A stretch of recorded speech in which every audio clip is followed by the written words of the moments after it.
Assalamu alaikum viewers and welcome back to my channel Study Law with Bushra.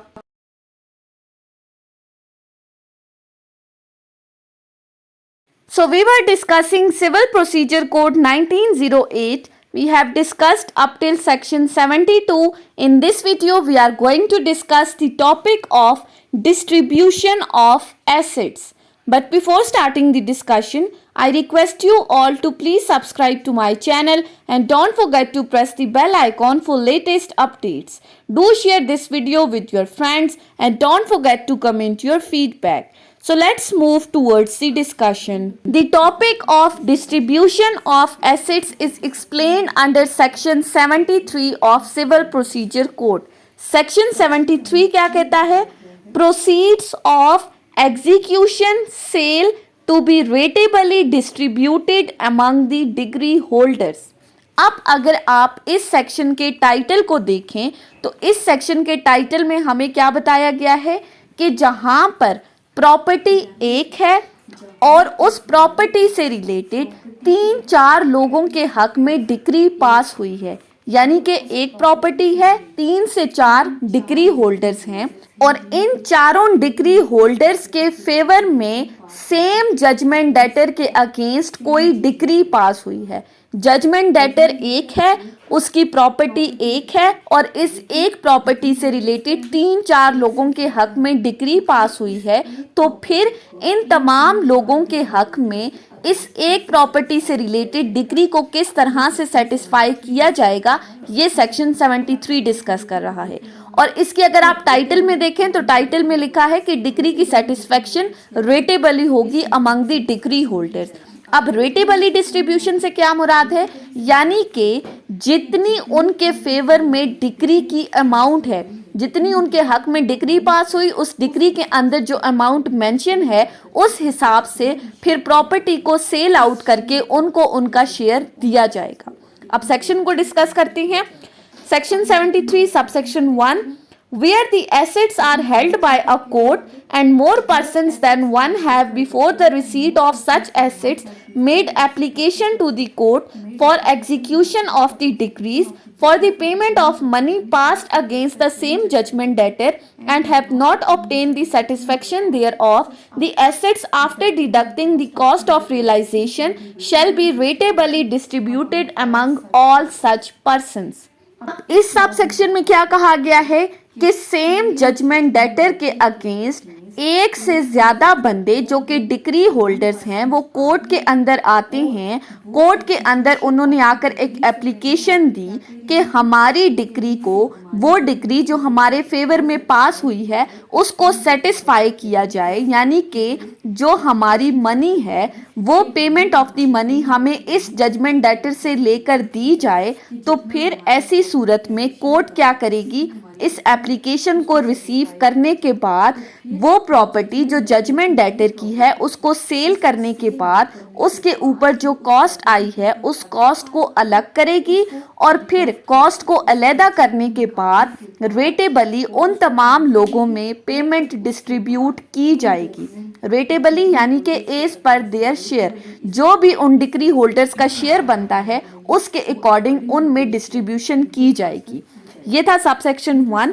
Subsection 2, अब subsection 2 में हमें कुछ provisions बताई गई हैं, कुछ प्रोवाइजोस ऐड की गई हैं। हम वन बाय वन उनको डिस्कस करते हैं। Number 1, where any property is sold subject to a mortgage or charge, the mortgagee or encumbrancer shall not be entitled to share in any surplus arising from such sale।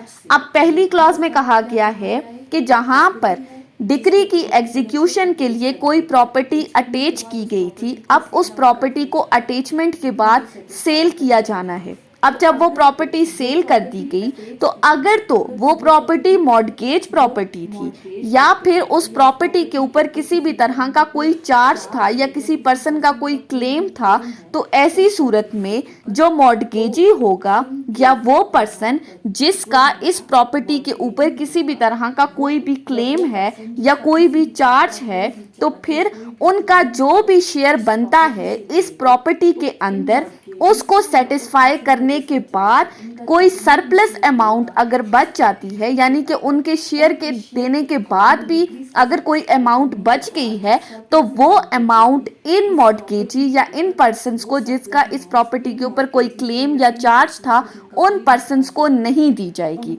उनको सिर्फ कितनी दी जाएगी? जितना उनका share बनता था उस प्रॉपर्टी के ऊपर, सरप्लस अमाउंट उनको नहीं दी जाएगी।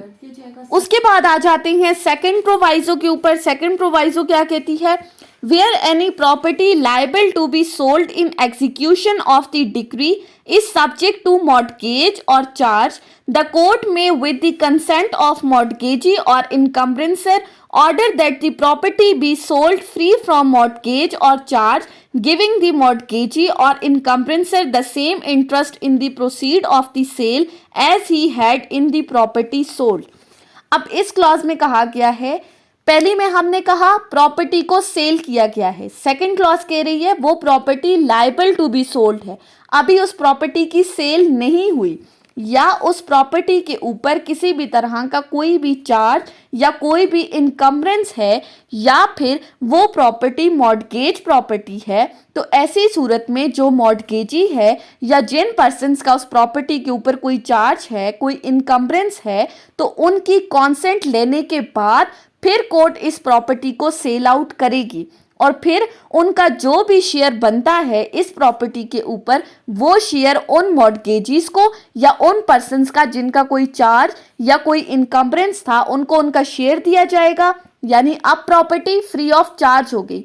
जब भी प्रॉपर्टी कोर्ट सेल आउट करेगी, सबसे पहले उस प्रॉपर्टी के ऊपर चार्ज, इनकम्बरेंस या अगर वो मॉर्टगेज प्रॉपर्टी थी तो उसको उस चार्ज, इनकम्बरेंस या मॉर्टगेज से आज़ाद करेगी और फिर उसके बाद थर्ड पर्सन को ये property free of the charge, free of the claim sell out की जाएगी without any charge. Third clause क्या कहती है? Where any immovable property is sold in the execution of the decree ordering its sale for the discharge of the encumbrance thereon, the proceeds of the sale shall be applied. Third clause में कहा गया है कि decree की execution कराने के लिए अगर किसी इमूवेबल प्रॉपर्टी को सेल आउट किया जा रहा है तो सेल का क्या तरीकाकार होगा। Number 1, first in defraying the expenses of the sale. सबसे पहले तो उस सेल के ऊपर जितने भी खर्चे आए हैं उनको अलहदा किया जाएगा। Secondly, in discharging the amount due under the decree. Secondly, उस प्रॉपर्टी के ऊपर जितने भी ड्यूज हैं या जितने भी चार्जेस हैं वो सब क्लियर किए जाएंगे, जिन जिन के ड्यूज हैं उनको दिया जाएगा। Thirdly, in discharging the interest and principal moneys due on the subsequent encumbrances if any. Third में कहा गया है कि इनकम्बरेंसेस को डिस्चार्ज करने के बाद जो इंटरेस्ट या जो प्रिंसिपल मनी है वो उनको दी जाएगी। Fourthly, ratably among the holders of the decrees for the payment of money against the judgment debtor who have prior to the sale of property applied to the court which passed the decree ordering the such sale for execution of the decree and have not obtained the satisfaction thereof। Fourth में कहा गया है कि अगर तो property cell हो गई decree की एग्जीक्यूशन कराने के लिए और उसके बाद अगर कोई बंदे कोर्ट में आकर ये कहते हैं कि हमारे फेवर में इस प्रॉपर्टी से रिलेटेड डिक्री पास हुई थी, we are the decree holders, हमारी डिक्री को सेटिस्फाई किया जाए, हमें हमारा शेयर दिया जाए, तो ऐसी सूरत में सेल, प्रॉपर्टी की सेल होने के बाद उन पर्सन्स को उनका शेयर नहीं दिया जाएगा। अगर तो आपने प्रॉपर्टी की सेल से पहले कोर्ट को अप्लाई किया है कि हमारे फेवर में डिक्री को सेटिस्फाई किया जाए, तब तो उनको उनका प्रॉपर शेयर मिलेगा। लेकिन अगर सेल होने के बाद आप कोर्ट के अंदर आकर डिमांड कर रहे हो कि आपकी डिक्री को सेटिस्फाई किया जाए, तो फिर आपको कोई भी पेमेंट नहीं की जाएगी। अब इसी सेक्शन की क्लॉज 2 क्या कहती है? Where all or any of the assets liable to be ratably distributed under this section are paid to a person not entitled to receive the same, any person so entitled may sue such person to compel him to refund the assets। अब इस clause में कहा गया है कि अगर तो court ने एसेट्स को सेल आउट करने के बाद किसी ऐसे पर्सन को शेयर दे दिया है उस मनी में से, उस सेल में से, जो कि इसके लिए इंटाइटल नहीं था, जिसके फेवर में किसी भी तरह की कोई भी डिक्री पास नहीं हुई। अब वो चाहे कोर्ट की मिस्टेक से हुआ है या किसी भी तरह कोर्ट ने उस पर्सन को शेयर दे दिया है, तो फिर ऐसी सूरत में वो तमाम पर्सन्स जो इंटाइटल थे, जो डिक्री होल्डर्स थे, जिनके फेवर में डिक्री पास हुई थी, वो कोर्ट के अंदर एक सूट फाइल करेंगे और उस सूट में वो कोर्ट से डिमांड करेंगे कि जो एसेट्स आपने इनको ट्रांसफर किए हैं वो इनके लिए इंटाइटल नहीं थे, लिहाजा उनसे रिफंड करके ये एसेट्स हमें ट्रांसफर किए जाएं because we are the decree holders. So ये थी हमारी आज की discussion section 73 distribution of the assets के टॉपिक के ऊपर। हमने डिस्कस किया कि जहां पर एक प्रॉपर्टी के अगेंस्ट 3-4 डिक्री होल्डर्स के फेवर में कोई डिक्री पास हुई है तो उसको किस तरह से सेटिस्फाई किया जाएगा। तो हमने क्या कहा कि प्रॉपर्टी के अंदर रेटेबली डिस्ट्रीब्यूशन की जाएगी। So that was all about today's discussion. I hope कि आपको ये लेक्चर समझ में आया होगा अगर आपने इस वीडियो को अटेंटिवली सुना है तो। अगर आपको ये वीडियो अच्छी लगी है तो इस वीडियो को लाइक करें, कमेंट करें और चैनल को ज़रूर सब्सक्राइब करें। अगर किसी भी किस्म की कोई कंफ्यूजन है तो आप कमेंट्स के ज़रिए मुझसे पूछ सकते हैं। Thank you so much for watching this video. Till then, अल्लाह हाफिज़।